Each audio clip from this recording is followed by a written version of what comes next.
Yeah, I was feeling my own attention get worse and worse. It felt like with each year that passed, doing things that required deep focus, like reading a book, were more and more like running up a down escalator. I really didn't want to think about it. I put it off. And it was really looking at the young people in my life and seeing that a lot of them were really whirring at the speed of Snapchat, were really unable to focus, that made me realize I'm going to have to look into this. So I ended up going on a big journey all over the world. I interviewed over 200 of the leading experts on what boosts attention and what causes it to get worse. They showed me many of the factors that degrade attention have been getting much worse in recent years. And we're actually in a really big crisis. And your attention didn't collapse. Your attention has been stolen by these 12 big, powerful forces.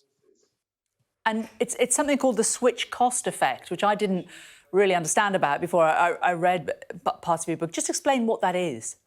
So if you're interrupted, it takes you 23 minutes to get back to the same level of focus that you had before you were interrupted. But most people never get 23 minutes spare. So we're constantly operating.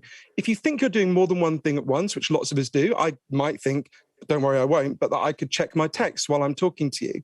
It turns out when you do that, you're focusing and refocusing your brain.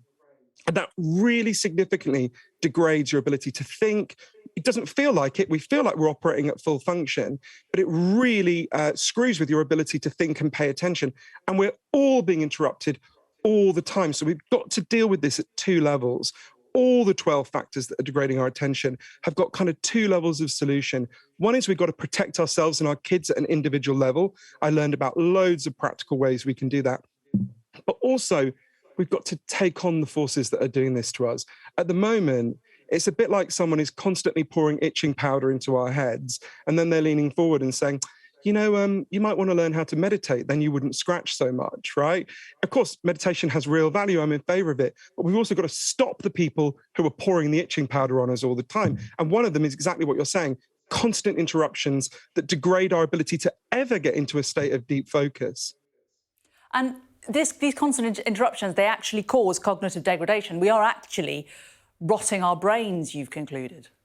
Well, it was really chilling. I went to interview one of the leading neuroscientists in the world, a man named Professor Earl Miller, who's at MIT, the Massachusetts Institute of Technology. And that was the phrase he used to me, that we are living in what he called a perfect storm of cognitive degradation. There were so many scientists. It was because I didn't realize how big this was. I could feel it in myself. I could see it in the kids that I love. But I didn't realize how deep this crisis goes until I went to interview so many scientists who said similar things like that. The leading expert on children's attention problems in the United States, Professor Joel Nigg, said to me that we are living in what he called an attentional pathogenic environment. It's one where it's getting harder for almost everyone to focus and pay attention. But the really important thing to know is there are solutions when we understand the real range of things that are happening to us. And the factors degrading our attention range really widely, from the food we eat to the hours we don't sleep. Once we understand these causes, we can begin to deal with them at these two levels. And it requires us to change the way we think about this. We're not medieval peasants begging King Zuckerberg, the owner of Facebook, for little crumbs of attention from his table. We're the free citizens of democracies, and we own our own minds. And we're going to have to fight for our minds and fight for our children's minds to resist this really severe degradation of our attention that so many of your viewers will be feeling. So briefly, it's about switching off, and I live somewhere with no mobile signal, which I just love, because when I go home, I know that box that I put on the bench isn't going to ping or ring. It's about switching off, and it's about finding something that you can focus on, that you enjoy, and really refocusing your attention on different things in a different way.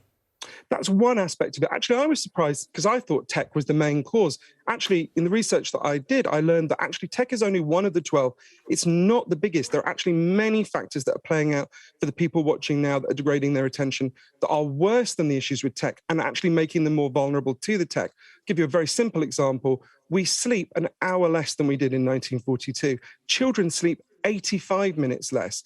When you're sleeping, your brain is repairing. When you sleep less, you are much less able to pay attention throughout the day. That's just one of many factors we've got to deal with. And I think this is so important because if you can't pay attention, you can't achieve any of your goals. Everyone watching, think about anything you've ever achieved in your life, whether it's starting a business, being a good parent. it required a huge amount of sustained attention. That attention is breaking down. The average American college student now focuses on any one task for only 65 seconds. The average office worker only focuses on any one task on average for 3 minutes. We can't achieve our goals if we're living in this way. We don't have to live this way. I've been to places that built solutions from Moscow to Miami that are places that have overcome these Johann, attention problems.